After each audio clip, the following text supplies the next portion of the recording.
सूर्याप्रमाणे चमकणारे व्यासपीठ आणि चंद्राप्रमाणे शीतल छाया देणारे गुरुजन आणि चंद्राप्रमाणे चमकणारे माझ्या विद्यार्थी मित्रांनो, आज क्रांतीज्योती सावित्रीबाई फुले यांची आज जयंती. त्यांच्या प्रतिमेशी मनोभाव वंदन करून मी माझ्या भाषणाला सुरुवात करतो. ज्ञानबंदीच्या साखळदंडांनी जेरबंद झालेल्या महिलांना शिक्षणाची ज्ञानसंवर्धनाची पहाट प्रदान करणाऱ्या महिला म्हणजे सावित्रीबाई. देशातील समस्त महिलांना शिक्षणाचा तिसरा डोळा प्रदान करणाऱ्या महिला म्हणजे सावित्रीबाई.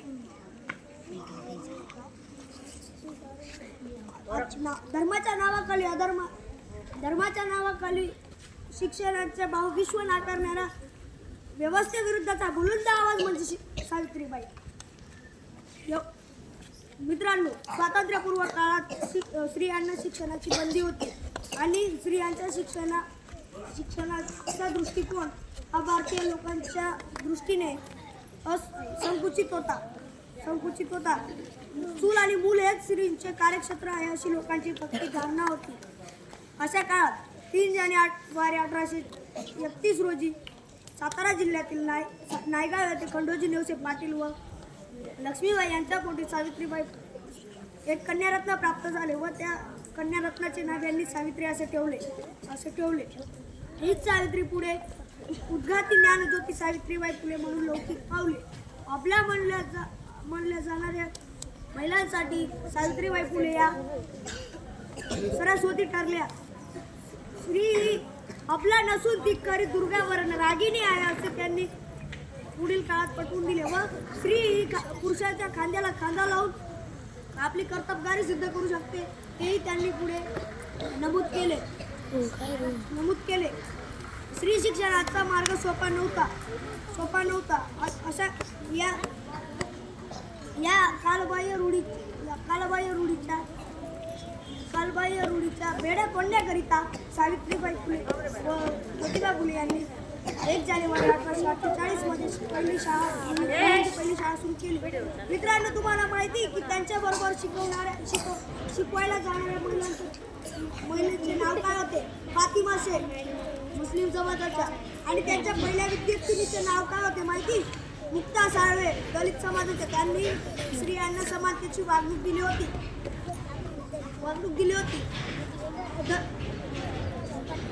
महिलांनी शिकणे व शिकवणे हे धर्माला अनुसरून नाही असे काही लोकांना वाटे.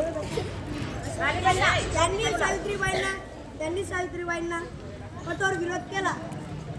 परत त्यांच्यावर दगड शेण चिखल फेकले. परंतु त्या समस्यांना त्यांनी गंभीरपणे तोंड दिले. आपले कार्य स्त्री शिक्षणापुरता मर्यादित न ठेवता विधवांची परिस्थिती सुधारावी व बालहत्या थांबवाव्यात म्हणून त्यांनी आश्रम सुरू केला. ज्योतिबा फुले यांच्या मृत्यूनंतर सत्यशोधक समाजाची दुराई त्यांनी यशस्वीरित्या सांभाळली. मित्रांनो, त्यांचे मूळ आडनाव काय होते माहिती तुम्हाला? गोरे. व त्यांचा मुलगा हा दत्तक घेतलेला होता आणि त्याचे नाव यशवंत असे होते. तर असे आणि त्यांनी ती शाळा केव्हा सुरू केली होती माहिती? जेव्हा 17व्या सावित्रीबाईंच्या 17व्या वाढदिवसाला 2 दिवस कमी असताना ज्योतिबारावांनी त्यांना माहिती न पडू देता ही शाळा सुरू केली होती. व अशा स्त्रियांच्या शिक्षणासाठी झटणाऱ्या, दलितांना मायाने जवळ घेणाऱ्या आणि ज्योतिबांच्या खांद्याला खांदा लावून देशात स्त्री शिक्षणाचा दिवा लावणाऱ्या सावित्रीबाईंचा मृत्यू देखील समाजसेवेचे व्रत सुरू असतानाच झाला. मित्रांनो, 1897 मध्ये पुण्यात प्लेगची महाभयंकर अशी साथ आली होती आणि त्यात त्यांनी रुग्णांची सेवा केली. आपल्या प्राणांची पर्वा न करता रुग्णांची सेवा केली व 10 मार्च 1897 रोजी त्यांनी प्राणज्योत मालवली व त्यांनी या जगाचा निरोप घेतला. परंतु